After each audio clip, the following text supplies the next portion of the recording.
Hello, good day po sa inyo lahat. Si Nathan po ito at yan. So itong ipapanood ko sa inyo, farm na farm po talaga ito. This is a 6,000 square meter farmland with fruit bearing trees.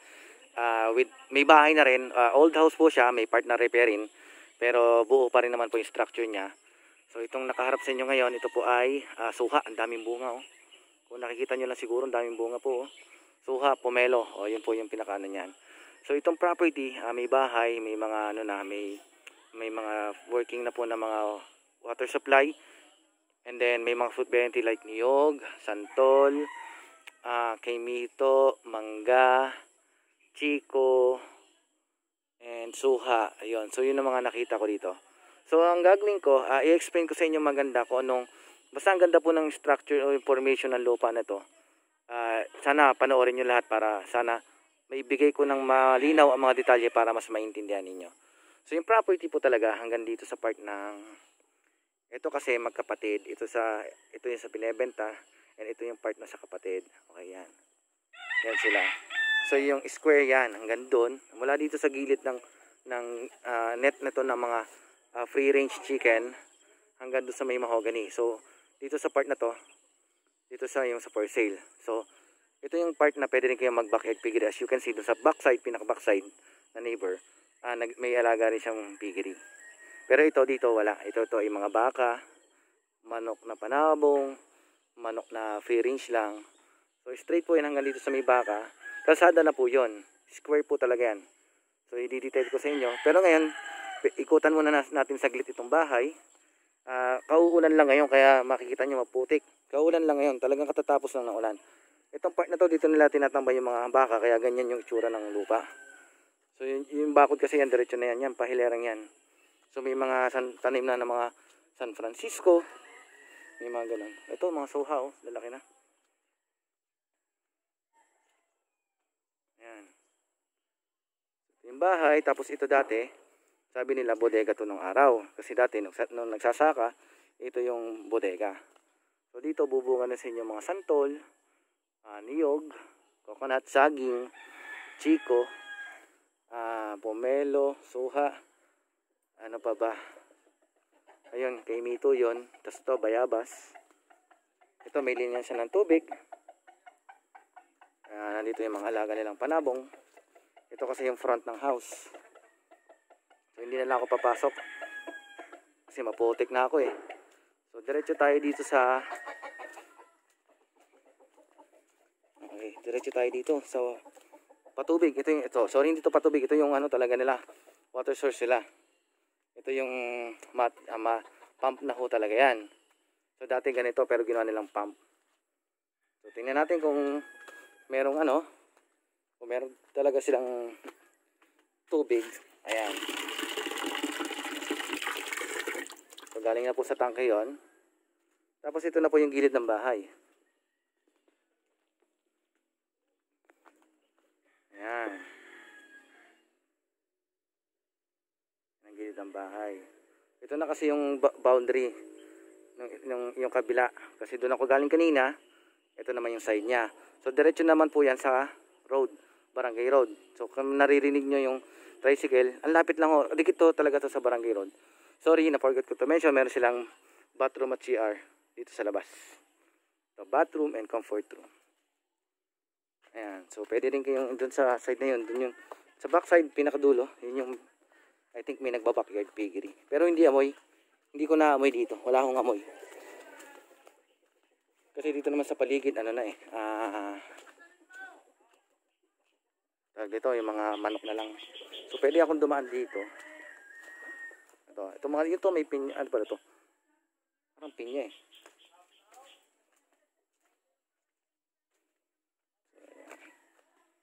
Kasama po ito ha. Yan. So nandun sila, nag-uusap-usap lang sila. Ganun lang ho talaga mga Batang, yung malalakas lang ho talaga ang boses. Ayan no, daming bunga ng suha kung nakikita nyo. Mas niyog, ang babata pa. Oo nga, pinya nga po ito. Ayan po. Ito suha.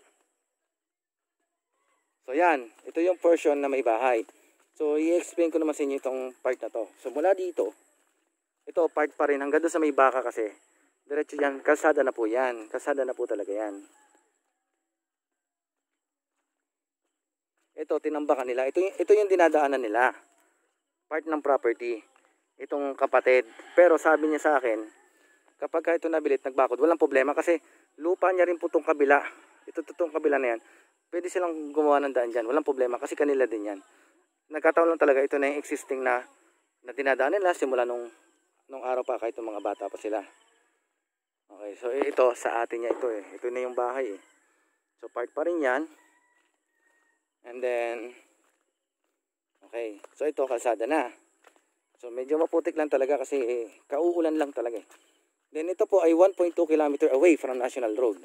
And then mga siguro 7 minutes drive to town proper ng Rosario. And then 20 minutes drive ng papuntang San Juan. 20 to 30 minutes drive papunta sa White Sand Beach Resort ng San Juan. So Laia. So ito na po yung boundary. Ito na yung gilid kanina doon kung saan ko kinuha yung bahay. Sa gilid ng bahay. Tama naman po siya dito. Diretso dyan. So itong part na to hindi nakasama. Pero ito kasama po yan. So anong nangyari po kasi dito, itong daan, itong part nito na ito na daan na to, part ng property. So since nung araw, ito na yung naging daan nila, ito na yung nasementohan. Kaya nangyari, nagkaroon sila ng separation. Pero ito po maganda dyan. Ang ganda ng shape nitong kabila. So ito, pwede nyong lagyan ng mga taniman. Pwede nyo talagang pakinabangan. Sa ngayon, ang dami niyang saging na tanim. Ang dami. Pwede nyo siyang alagaan ng mga kambing, ng baka. So, double purpose po. Marami hong general purposes itong formation ng property na to. So, even though na-split siya. So, mula dito sa part na yan, itong kanto na yan, ito yung frontage nitong side na to. So, by the way, itong dulo na to, at saka itong dulo na to, magkatapat talaga. Kasi part siya na ng property before. Magkarugtong. Daan lang nag-separate. So, yung frontage naman ito, hanggang dun, pupuntahan po natin dyan. Then, frontage itong kabila, malayo po. So, estimate ko ito nasa around 4,000 mahigit square meter. And then, ito nasa mga 1,000 mahigit something. So, mabubuo kasi siya ng 6,000 square meter lahat sa title. Title property po ito. Tahimik mo na lugar, may mobile signal, may linya ng kuryente. Pwede na kayo magpalinya ng tubig, pero sa ngayon may water source naman. So okay lang. Gamitin nyo na lang yung water source na yun. Kumbaga free to use na yun. Pag nabili to, free to use na. Hanggang dito yung property hanggang dito yung frontage. Ito, hanggang dito. Ang frontage itong side na to, hanggang dito. Ito. Ito mismo yan. Tapos diretso siya doon sa tinuro ko kaninang border o point. Then from that point, diretso naman siya dito. Diretso. Along the barangay road din po itong isang part ng property. Pero kasama siya sa title. Ang dami niya saging oh. Hindi na po kasama yung mga may mangga. Ang dulo na po niyan yung parang itong yung mga mababang part na to. May damo. So straight naman siyang pag Kung gaano kahaba itong haba dito na frontage, ganun din sa other side. Pero malapad po, malawak pa po talaga.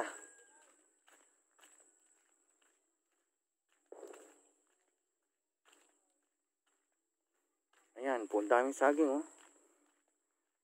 Ang haba po hanggang dito sa may lampas ng konti sa may poste. Ang frontage nito. Then straight pa ganon. Then rectangular talaga siyang pahaba. Puro saging po. So yan, kauulan lang ngayon. Nature na nature, sariwa ang hangin dito. Tahimik, ang babait po ng mga tao. Lalo na po yung kapatid ng seller, mabait. Makikilatis nyo naman talaga mababait yung mga tao. So yun po, so sa lahat po ng mga nanood ngayon, kung sino po yung mga interested, i-message nyo lang po ako dito sa aking page. Kasi medyo sa comment, hindi ko na ako kayang tutukan eh. Or contact me sa 0936-954-0107 sa Globe, Fiber, and WhatsApp. And 0938-673-1588 sa Smart. Ayun po. So, salamat po sa lahat ng mga nanood. God bless po sa ating lahat. Thank you.